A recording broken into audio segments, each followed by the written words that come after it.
Otoritas Ukraina mengumpulkan mayat tentara Rusia yang tewas berkelimpangan di antara puing-puing bangunan di kota Kharkiv yang sebelumnya diduduki oleh musuh.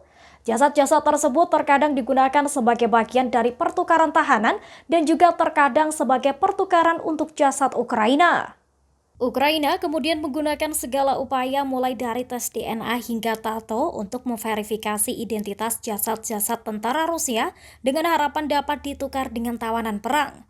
Dilansir dari Reuters, Rabu 25 Mei 2022, para sukarelawan telah membantu tentara Ukraina mengumpulkan 60 mayat di wilayah timur laut Kharkiv di mana pasukan Rusia telah mundur dalam beberapa pekan terakhir.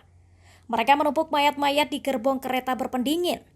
Kapten Cabang Kerjasama Militer Sipil Angkatan Bersenjata Ukraina Anton Ivanikov yang mengoordinasi upaya tersebut mengungkapkan jasad tentara Rusia terkadang digunakan sebagai bagian dari pertukaran tahanan dan juga terkadang sebagai pertukaran untuk mayat Ukraina. Menurut dia, mayat yang terkait dengan pejabat tinggi Rusia bisa sangat berharga untuk pertukaran. Ivanikov menjelaskan mayat-mayat tentara Rusia akan dikirim dengan kereta api ke Kiev di mana tim negosiasi pertukaran berbasis. Upaya pemulihan telah dimungkinkan karena Ukraina mendorong pasukan Rusia dari kota-kota di wilayah Kharkiv dan sebagian besar dari jangkauan artileri kota Kharkiv, kota terbesar kedua di negara itu. Pada upaya pemulihan baru-baru ini di desa Malarohan, tepat di sebelah timur kota Kharkiv, para sukarelawan tampak menggunakan tali untuk menyeret mayat dua tentara Rusia dari sumur di antara rumah-rumah yang dirusak parah akibat penembakan. Dua sukarelawan membungkus mayat-mayat itu dengan plastik-plastik putih dan mengangkatnya ke dalam ambulans yang sudah menunggu.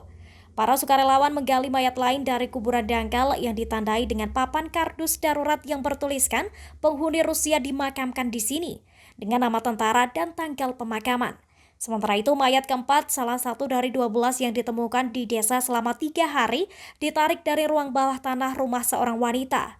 Kementerian Pertahanan Rusia tidak menanggapi permintaan komentar atas tuduhan bahwa tentara Rusia mungkin ditembak secara desersi atau apakah mereka akan mempertimbangkan untuk menukar mayat dengan tawanan perang Ukraina. Sementara militer Ukraina menemukan mayat di sekitar Kharkiv, sekitar 240 km atau 149 mil ke tenggara, pasukannya bertahan melawan serangan intens di wilayah Donbas di Ukraina Timur. Moskwa menyebut tindakannya di Ukraina sebagai operasi khusus untuk melucuti senjata tetangganya.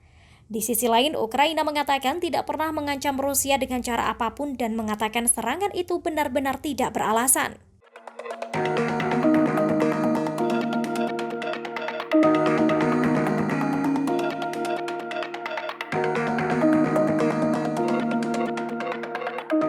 Demikian informasi dari Tribun Jateng Update. Saksikan terus Tribun Jateng Update hanya di channel YouTube Tribun Jateng. Jangan lupa follow, like, dan subscribe sosial media Tribun Jateng.